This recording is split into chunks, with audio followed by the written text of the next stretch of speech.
Festival petik melon terbesar sejagat Tasik coy. Hanya ada di Greenhouse Melon Premium Tasikmalaya. Panen raya melon grand opening besok Sabtu 16 Agustus akan dimeriahkan oleh live perform music Harmonia in the Sky.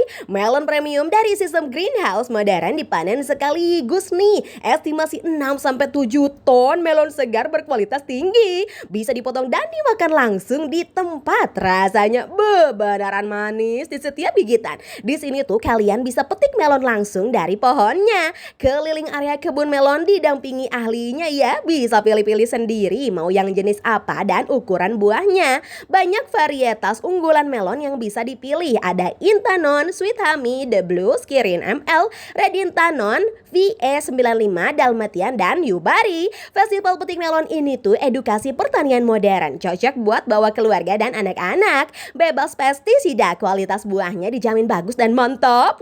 Harganya 35.000 per kilo, worth it kan? Daging melonnya ada yang hijau, oranye dan juga putih. Mimin cobain yang Intanon, mantap manisnya nagih. Kalau yang Sweet Honey dan Kirin teksturnya crunchy manis gitu. Warna oranye dagingnya yo, tinggali hayu segerin harimu pakai manisnya melon.